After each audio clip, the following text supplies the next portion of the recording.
Hey, hey, hey. Julie has her selfie stick back, so you know it's about to be good. Oh my God, it's an absolutely beautiful day, and I mowed my lawn. So I took the weed. So I'm doing some permaculture stuff, meaning I'm not just running a mower right over it. And I really don't want to run the weed whacker right over it, too. So essentially, what I've been doing is there's all these beautiful plants, and I did show up close in the other video. I'll probably do a quick run through in a minute. Um, but yeah, so in the other videos, all these plants that I am nurturing with permaculture, meaning I'm not just whacking all around it. I really want these plants to be okay. They're um, evergreen huckleberry, some pine trees, salal, Oregon grape, and then some wildflowers. I got like a feverfew out there and some other wildflowers that I have thrown out and that have popped up. Yes, even uh, dandelions. And it looks so gorgeous, especially in the morning when the sun hits it and you can see all the yellow flowers. Let me go to this side. Oh, that's better. Okay.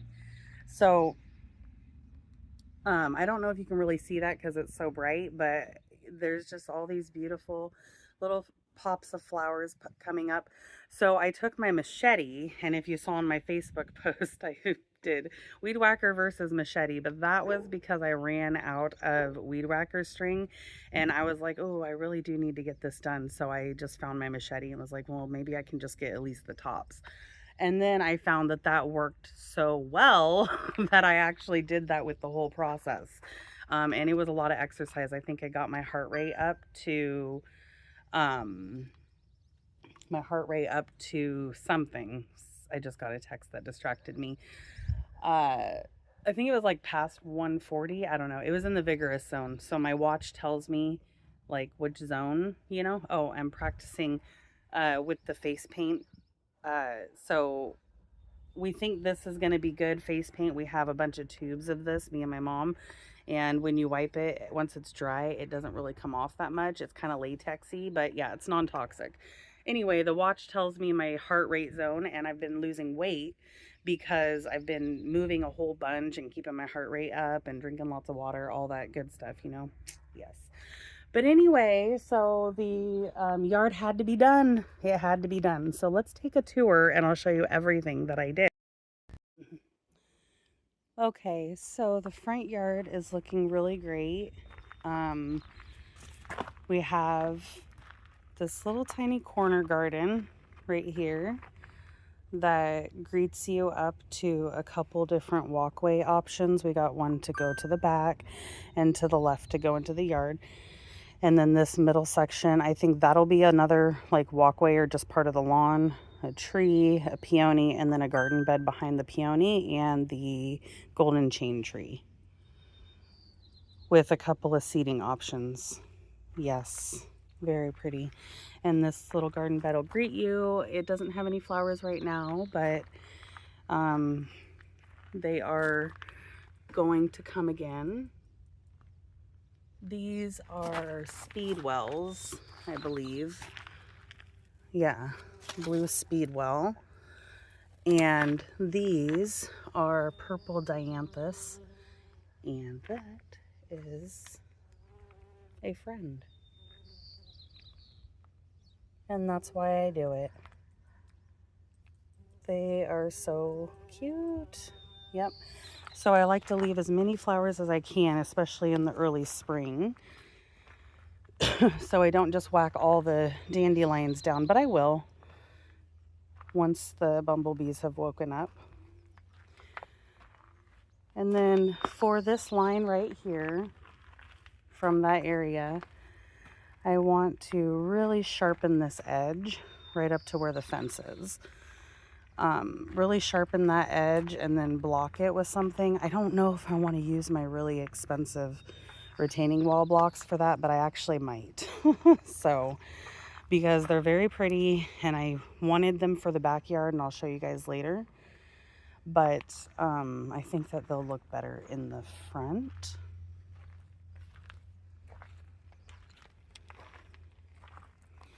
Yeah, so it looks really pretty from this angle as well. All the different flowers. And right up to the fence line. So as you can see, we have the water line is right here. And then so I put the fence line a little bit back to maintain a little bit of a grassy meadow area. Once fire season hits, which is right about now, is when it needed to be shortened, but I pretty much let it grow, especially in the first and second seasons, and it's filling in really nice instead of overseeding constantly and mowing constantly. I just worried about when it's fire season, and so does my HOA. So that's all been whacked down. And then over here we have some more. I know that these daisies are considered invasive, but I don't know. I have a lot of them and they have a good bulky root system. And so I kind of been letting those go. I think they're called oxeye daisies. And then in here we have a creeping juniper, something like that. And then right here, stone crop. So that's actually going to fill in really nicely. I mean, these plants can get, 5 to 6 feet, bushy or wide. And so that'll fill in kind of this whole, I'm thinking everything from there can kind of grow down into this little corner here. And then I'm wanting to take the brick and corner it right here up to that garden bed. So basically this will all be ripped out in line with the ditch, and everything from the ripped out spot this way is just going to be nicer gravel, make it fill in really good. So that's essentially a parking spot right there.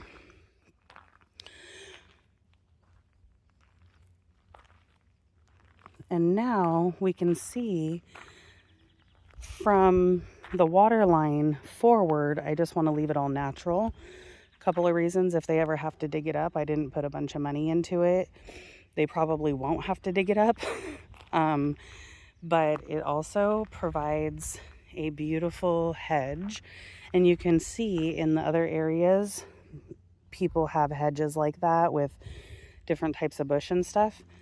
Like there's a beautiful rhododendron over there, and then across from there is actually a hedge that it looks a lot like what this one's gonna look like. So nicely shaded, a couple of evergreen trees, and then some about approximately 10-foot tall evergreen huckleberries, and then a lower story of salal and some berry bushes growing through. And so I definitely didn't want to walk that down. So these evergreen huckleberry are doing really, really great.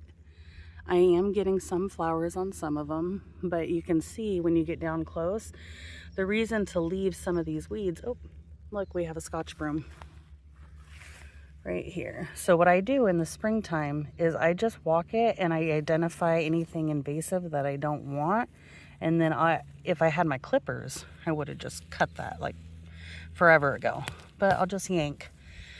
And as you can see, I have invasives in here, Scotch broom, everything, but the invasives are quicker growing. And so if you catch them early on, they can't really support the underground system during their growing cycle. And that gives, if you keep them back, it gives time for everything else. But they do a job. So the bracken fern mine calcium, and I actually think that's what a Scotch broom does as well. But if I was to just mow out here, I have 2 evergreen trees right here that I found. And the salal and the other plants shade it just enough and provide enough nutrients up to the surface to help nurture those baby trees. So yeah, so I'll have about a 10-foot hedge, and it's just going to be so beautiful. And I really think it's not going to take that long. I think because they say the first year a plant sleeps, so that was last year because this whole property was white. So the first year the plant sleeps, which they did. This is the second season. They creep, which they are. You can see that they're growing. And the third year, I hear that they leap. And so, look, we have this beautiful evergreen right here and some wildflowers next to it. So I took the machete and just grabbed anything that was coming above it and then just wiped it through there, and then weed whacked the rest around each plant. And we have another evergreen, I think. There it is. Another wildflower. And some berries coming.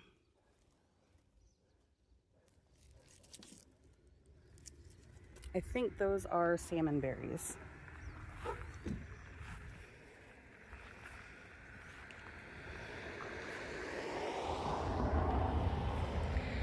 And you can see the difference in the growth.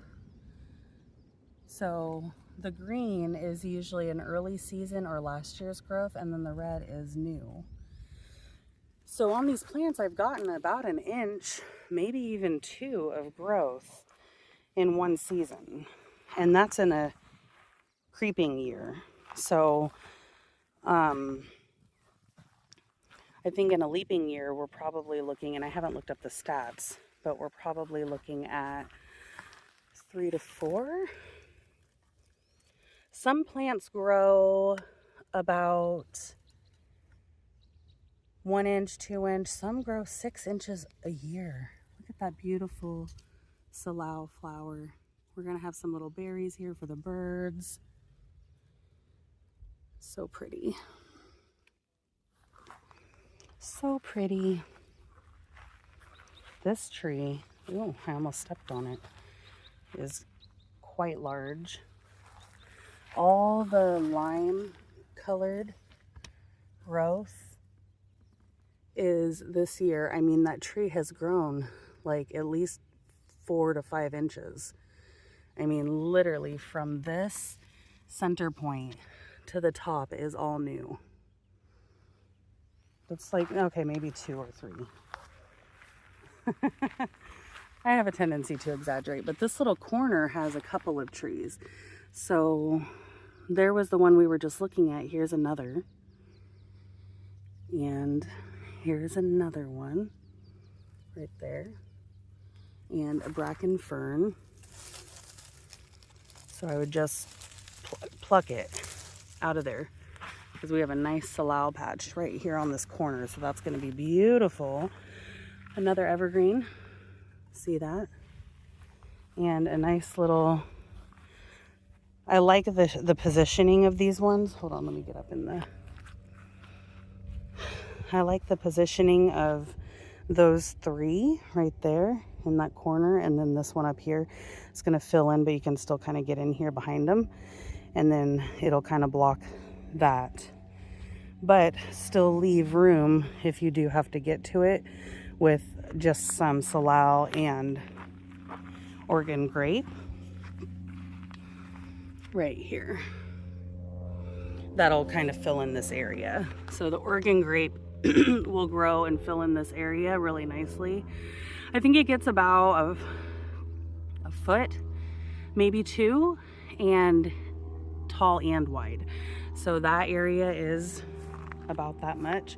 And then it kind of stops right back there where I want to start my little garden bed, I think, for a meadow. The meadow's doing really good back there. So up here, I did plant all of that. Sorry, this stuff is in their first year and they're definitely sleeping, not doing great. But that's okay, because I know what I'm doing under the root system. They'll be fine. They'll do what these ones did. Patience is a virtue. And right here, I have ground bees, and so I mostly just put my grass clippings on that pile for a second until I get out here later and pick all that up. But hey, energy limitations, am I right? I gotta do things little by little. Okay, so also there. Now, that's all the grass that I clipped and raked, and I see all sorts of creatures buzzing in there, so I do like to leave my grass and let them find new places to live before I just take it away, but it's not too big of a deal because where I take it is just, I put it in different garden beds. I tuck it under plants mostly. So yeah, I have a tree over here. I don't know what kind of tree that is. Let me get it zoomed in. Where are you? Right there. This. Yep, that is a tree. Not sure what kind. I'll probably take a picture and identify it, but that's a great spot for a tree because look how dry it is right there, and it's actually in between my lines. But I'm not too concerned about one tree growing in there. It's not going to ruin anything. The roots actually help with oxygenation, whatever, you know the word, and all of that. So yeah, so there's my tree. I didn't even have to buy a tree for it to find its perfect little spot right there. And this is a very gravelly area right here. But yeah, so I did rake up by the, I want all of this to be framed in really nice, probably with those small cinder blocks, I think. Those small like red ones. And then have just the grass pathway right in front of it and just have this be a garden bed. And I've already been graced with salal and whatever this pokey one is. I don't know. And then this is probably some sort of wildflower. I can't wait to see. And then the pathway from the front porch led right to here. And then you can come where I'm standing or go the other direction. Right here, where this peony starts, I want this whole corner to be the garden bed. So I'm standing in the path, and then the garden bed just comes around and then gets smaller and is a strip. So right here,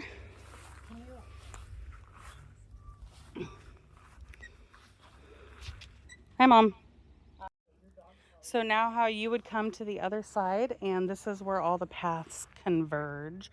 I want a path going to the back close to the house, and I want to frame this in and make it very wide, and I want it to be all that black gravel like that's out front and framed in, and then basically starting around the septic tanks, just a meadow, kind of wildflowers, probably put some shrubs in there. I don't have a huge plan, but at the back I do have a tree, the Japanese maple, and then here we have these beautiful black lilies and some other wildflowers around there. So I just took the machete and just like carefully got around each plant and then whacked all the seed heads out because it was that tall.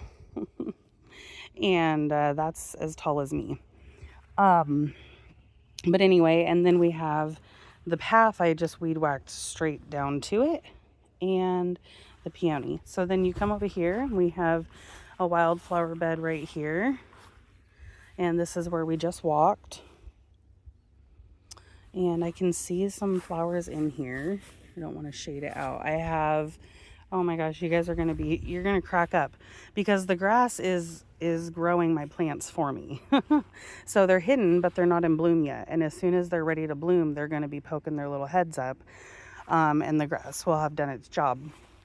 For example, I did cut this Shasta daisy here quite a bit on accident, but it doesn't have any blooms yet.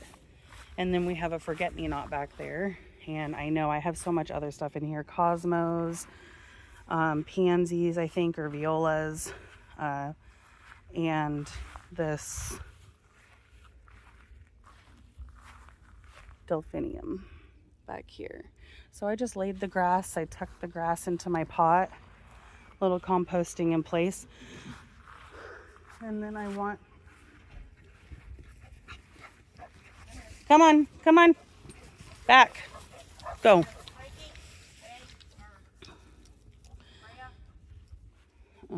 Mom got this whole runner system and they love it. As long as Frankie's contained, I'm not too stressed out.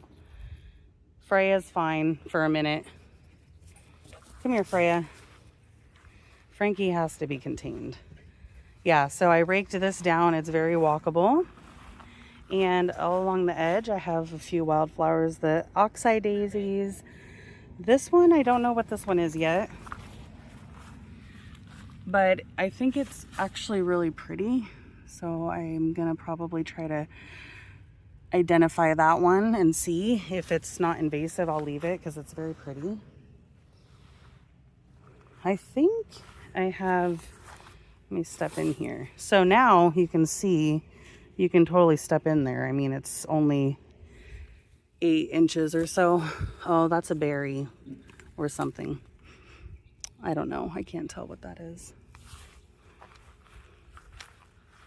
Chelsea loves this flower. And then I think, oh, that's the one I was wondering if it's a lemon balm or something. Oh my God, it is. It's a lemon balm. Oh, that's fabulous. I love that. Okay. And this pathway here, some lovely grasses coming up, like that really pretty lime green one. And then I just cut like the random grass, and then these wild geraniums. This one I can come and probably cut. This one is a berry. I don't really want berries on this edge. And there's a cinnabar moth. Those were the worms from the caterpillars from my other, I don't know where it's at, from my other video on the ragwort plant. Oh, and I just saw a beautiful butterfly, a yellow swallowtail. Yeah, the critters absolutely loved this little meadow, so I wanted to be gentle. I found skipper moths. Oh my gosh, all the things, butterflies. And so now I've got it cut, so you should have a garden all here. And on one side is the gravel path, and then this side is the grass path that goes down. And I want the gravel path to come to a corner right here where I put that, and go straight along to the other side of the deck. And that will be enough gravel, I think, to cover that pipe a little bit more. And yeah, make a nice pathway right there. This little Japanese maple I got when I was a nanny to this little kid, and we walked to this church, and I found this little tiny seedling. She was picking flowers, and I grabbed it. I think that was 4 years ago. So it's a 4-year-old maple, and they're slow growing, which is why they're so expensive, I think. I think they're slow growing at least, but that maple is probably 3 feet, 2.5 to 3 feet tall down into the grass, and the grass has been protecting it, but I just put a taller thing on it and then opened it up a little bit around there, as well as this astilbe. The deer ate the astilbe last year, so I just let the grass grow because these both like some shade, but they can handle sun, and so basically letting them kind of get more established, they can tolerate the deer pressure if there is any. But I'm hoping to get this area where this tree can get about 15 feet tall, so it'll kind of brush along this pathway and then drape a little bit over this pathway. I think it's going to be gorgeous. And then at the start of whitening of the flower bed again, whitening of it, at the very start of that, I have this gorgeous Japanese star jasmine. And I swapped the star jasmine crate or cage with the Japanese maple cage, and I think that's really going to work out nicely to protect it while it gets a little bit more established. Freya is mowing down on some grass over there. Freya, what are you doing? What are you doing? Are you enjoying the grass? The dogs will do the fine tuning for me. So I think it turned out pretty good.